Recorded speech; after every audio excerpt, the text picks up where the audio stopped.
Hey guys, so not the best update, but the colony actually did die. In beekeeping, they call it a dead out, and I just want to start this video by saying that I learned a lot from this first hive.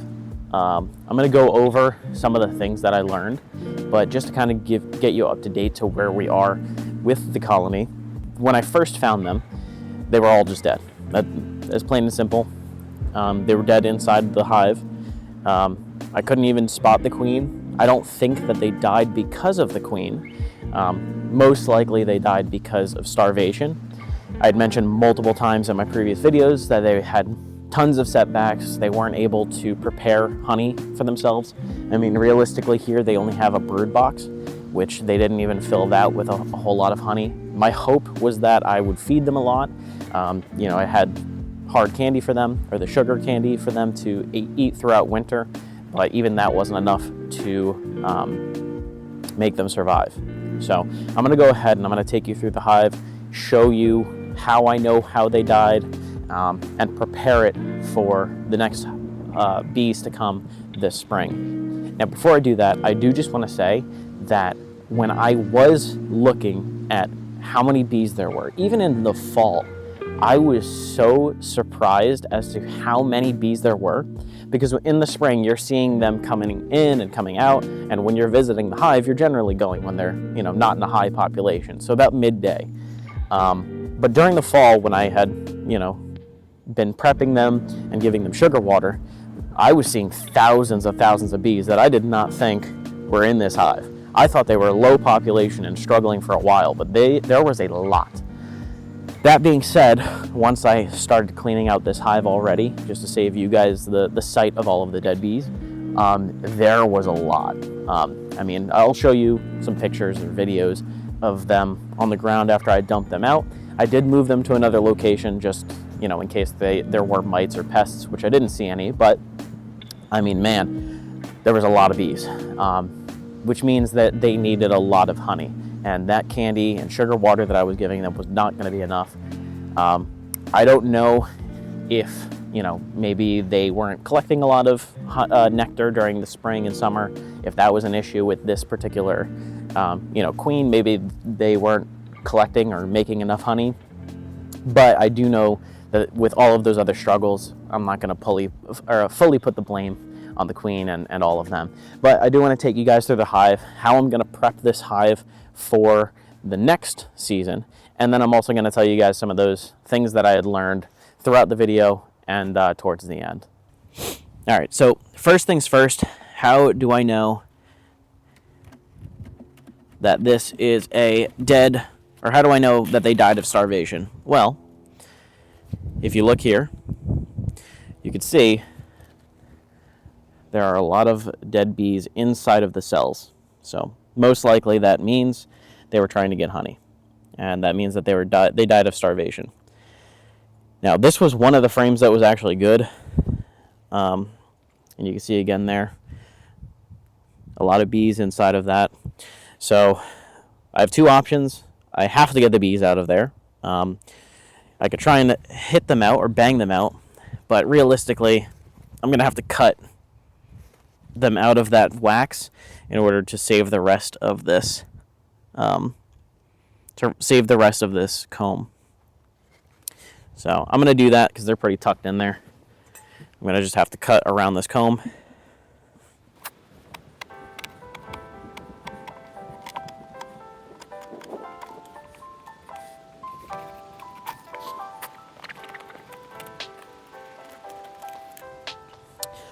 All right, so I had carved out this honeycomb. You could see, I had to take a decent chunk out. But the main thing is that I got to make sure that there isn't any bees left in there because their bodies can mold. I want to prepare this as much as possible for that next colony to come in. And all this mess, they're basically going to clean up. But the benefit is that they don't have to work on all of this extra, comb that's here. So again, they're going to have a head start for the next season. All right, another frame down. I'm going to work down the line. In this brood box, there were some frames they didn't even get to. So, I mean, this is why they had such a rough time. They were dealing with all these other problems. They didn't even get to finish out building the wax on this brood box. So the likelihood of them making it through this summer were very slim, but you know, it was worth a try. And again, I'm pretty surprised with how they handled it. This also allows me time to kind of fix these combs a little bit. The ones that are kind of hanging off like this, allows me to kind of clean it up. So hopefully there's a good start again for the new colony to not make the same mistake, and we can keep the comb as nice as possible. Same thing with this weird column that's going on here.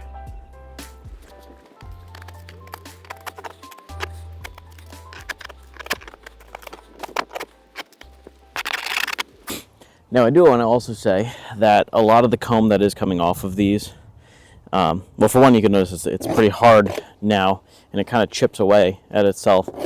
But I do plan on using a lot of this wax that's falling out to put back into the hive. I'm going to collect all of this wax. Although it has the dead bees in it, once I do the whole rendering process, it should be good and fine for me to put back into the hive.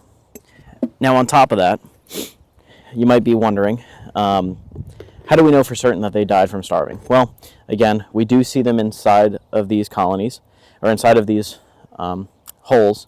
But on top of that, I looked for mites. I also treated them for mites prior to this. And, you know, I didn't see any come up. So most likely it is just starvation. I don't have to do any other sorts of treatment to these frames or the hive itself, and it should still be ready for a new colony.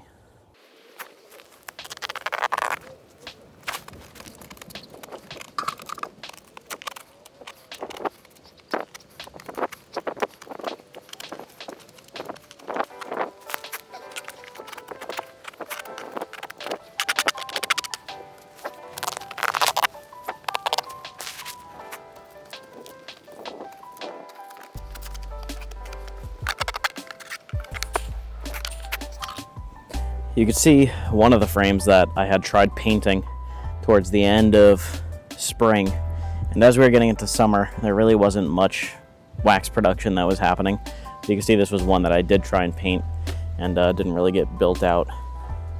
The fact that there were that many bees for how many frames were not built out, they really did a great job. I mean, the next bees are going to be great. They're going to have a great start. You can see there is a little bit of bee bread still in here, some pollen. I think I'm going to keep those. I don't really think those will spoil. I'll have to look that up.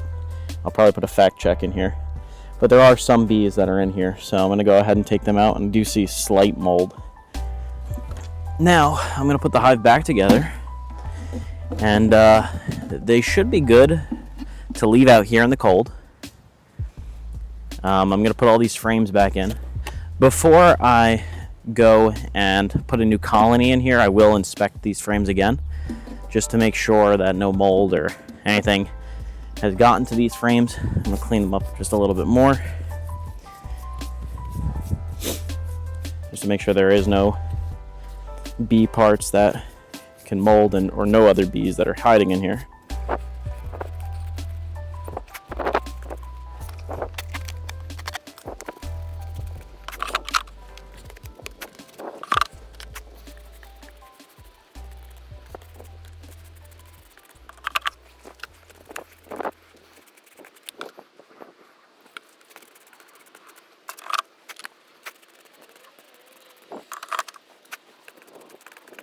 Now, as for lessons learned, if I had to start over, one thing that I would have done is make sure to get the bees earlier.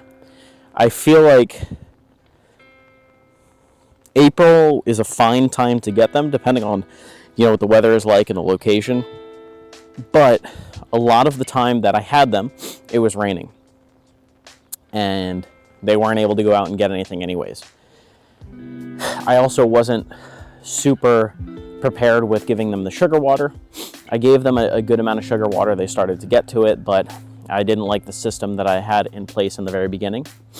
The other thing is, and this is something that I would have only learned now after the fact, is that although they were creating this weird comb that wasn't allowing me to easily inspect and was all over the place, you know, those columns they were creating, those weird caverns, I think seeing as they only had one brood box, which is that big box that they were in, I probably should have left it as is and just let them build whatever they could. Because considering they had so many setbacks, I don't think that me creating an additional setback so that way it created an easier way for me to inspect and an easier way for the queen to be safe.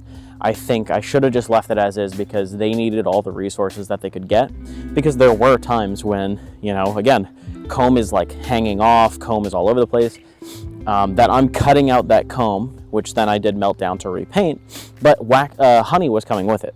And they needed as much supplies as possible to kind of make it through that winter, or through this winter. So if I could do it again, I think that although it is the correct thing to do to correct that wax, seeing as they had so many setbacks, I probably would have not done that. Just let them do whatever they wanted to in that box, as long as they were able to get strong enough to be able to make it through winter. Because that additional setback that I created, I think, is what really drove them to run out of their honey supply and wasn't able to eat that candy on top because they were separating too much from their cluster. Now, on top of that, this fall was really rough, where we had fluctuating weather where it would be like 60 something degrees to 50 something degrees, back to 70 degrees, then to like 40 degrees, all in Fahrenheit. So in New Jersey, it was really tough. They really weren't able to maintain because they're constantly, moving around because they have all of this warm weather, which then allows them to consume more food. Whereas if it was just, warm and then gradually went to cold, they wouldn't have been consuming all of that honey and consuming all of the sugar, water, and the hard candy. And they would have, made it a little bit longer. But that being said, I think primarily the biggest help, or the biggest way that I could have helped them survive without starving, was to not constantly correct that honey. Constantly correct that wax, which costed them honey down the road. Now, that being said, am I upset about this? Sure, I would have liked to get them through the winter. This is the first colony that I've had, so it would have been awesome to be like, hey, I got them through the winter. But it is getting harder and harder to get bees through winter because of stuff like mites, the climate, the way that it's been. I mean, last year alone in 2024, I think 60% of like all the colonies that are reported had died. So it's hard enough to get one colony through, let alone, 40, 60 something percent of them through winter. But that being said, this was a great learning experience for me because now I know, one, how to do the normal beekeeper stuff, but two, how to understand what I'm looking at to make sure that they are prepared for what is to come. On top of that, if you've seen the rest of my videos, this colony went through hell and back. They went through everything that you could have gone through. The only other thing that they didn't go through was like a bear attack, where I needed to put up like an electric fence around this thing. I mean, they went through absolutely everything.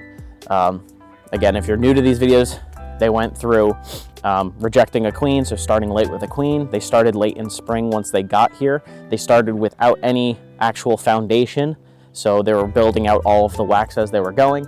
They were attacked by wasps. They had robber bees. The moisture on top. They had the mold buildup. They went through absolutely everything. So, and on top of that, I did treat them for varroa mites. So they went through that, which is also a stressful on the hive. So, I mean, they went through absolutely everything. And that being said, I'm proud of them. I'm proud of what they've done because now they laid the foundation for the next bees to come. So they laid the foundation for that, and they also allowed the foundation for me to learn all of this stuff. So that being said, I'm not upset. Or I am slightly upset, but I'm not, I'll get past this. They did amazing. I'm happy for them. I'm proud of what they were able to do. But I'm also excited to see what next season's going to bring, because now this hive, with the foundation that it has, is at a much greater advantage. So I'm excited to see what this colony is going to do. On top of that, with the new knowledge I have, I'm now painting that wax onto new frames. So once I have another hive, and hopefully a third hive, we can get them all ready and going. And I'm going to try and get them a little bit earlier in March, depending on how this winter season is for those bee sellers. So I'm excited to see what's to come. That being said, I'll see you in the next video. I'm sure I'll do something in between getting the new colony, but if I don't, I'll see you then. And thank you for watching.